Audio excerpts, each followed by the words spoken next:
दोस्ती का ही नमूना है कि जिस तरह से हिंदुस्तान की लगातार अमेरिकन राष्ट्रपति, अमेरिका की सरकार जो है मजाक उड़ा रही है। और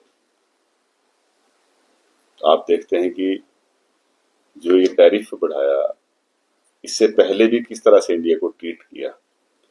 जो वहां से अमेरिका में से जो लोग यहाँ पे उस टाइम भेजे गए वापस, जिनके पास हो सकता है कि कुछ डॉक्यूमेंट्स की कमी हो, लेकिन जिस तरीके से एक अमानवीय व्यवहार उनके साथ किया गया, जिस तरीके से एक रिस्पेक्टफुल वे में कड़ियां लगा के उनको जहाज में बैठा के जो है यहाँ वापस भेजा गया, वो दिखाता है कि जो ट्रंप जी के दिमाग में हमारे प्रधानमंत्री जी की जो दोस्ती वो बोलते हैं, उसका क्या स्थान है।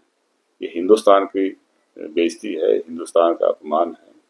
और टैरिफ जो इस तरीके से ये यूनिलेटरल अमेरिका जो है हमारे देश के ऊपर थोप रहा है, इससे आने वाले समय में बहुत ज़्यादा नुकसान होगा। ना सिर्फ बिजनेस का नुकसान होगा, इससे अनएम्प्लॉयमेंट बढ़ेगी, हमारा जो ट्रेड डेफिसिट है बहुत ज़्यादा बढ़ जाएगा, और इसमें हमारा एक्सपोर्ट कम होगा तो स्वाभाविक इंपोर्ट बढ़ेगा कई चीज़ों का, और ट्रेड डेफिसिट बढ़ जाएगा, जिसका हिंदुस्तान को बहुत नुकसान होगा। और अब तो भारतीय जनता पार्टी को और भाजपा सरकार को ये रियलाइज करना चाहिए कि आपको जो सारी चीजें, जो सारी व्यवस्थाएं अंतर्राष्ट्रीय स्तर पे कांग्रेस सरकार में बना के दी थी, आप उनको भी संभालने में पूरी तरह से असफल हुए।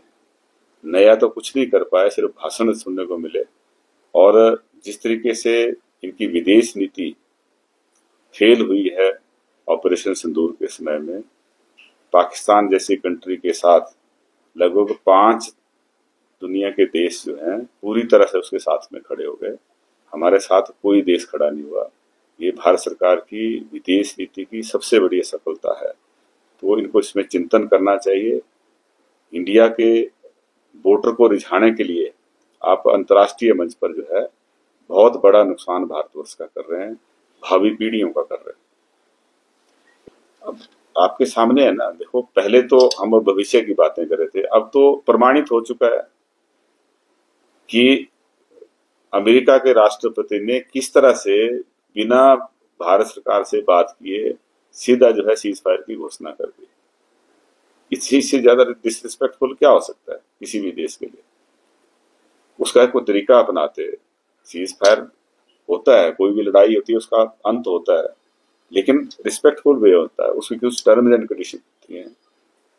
अगर हमारी दोनों की बातचीत होती, भारत पाकिस्तान की सरकारों के बीच में बातचीत होती, उसमें कुछ टर्म्स एंड कंडीशन तय होती, तो उसके आधार पे फिर होता, ना कि सीधा अमेरिका ने जिस तरह से मैच जो है बंद करने के लिए रेफरी सीटी बजाता है लंबी, वैसी सीटी बजाई और एकदम जो है सब कुछ स्टॉप हो गया। और इसकी अप्रीहेंशन जिस तरह से हुआ, उसकी अप्रीहेंशन पहले से थी कि ऐसा होगा और वैसा ही हो गया। तो ये जो मोदी जी कहते थे कि ट्रंप मेरे दोस्त हैं, मैं समझता हूं कि उस दोस्ती के नाम पे उससे बड़ा अपमान और कुछ नहीं हो सकता। अब सबके सामने है, जग जाहिर है। विदेश नीति को दोबारा से हमें रीडिफाइन करने की जरूरत है, उसके बारे में पुनर्विचार करें। और जो ऑल पार्टी डेलीगेशन आपने भेजा, उसको उसके बीच में भी राजनीति करने की कोशिश करते हैं। दुर्भाग्य इस बात का है कि प्रधानमंत्री के स्तर पे भी कोई ऐसा मौका नहीं छोड़ा जाता जहां राजनीतिक फायदा उठाने की बात नहीं होती है। हमारे लिए वो आदरणीय हैं, पूरे देश के प्रधानमंत्री हैं, और उनको इसके बारे में आत्मचिंतन करना चाहिए। हर चीज में, हर कदम के ऊपर राजनीतिक फायदे की बात अगर सोचेंगे तो देश पीछे जाएगा। भाजपा हो सकता है उसको टेम्परेरी कुछ समय के लिए उसका फायदा उठा लेती है, लेकिन देश इससे पीछे जाता है। देश का भला नहीं हो रहा है इससे।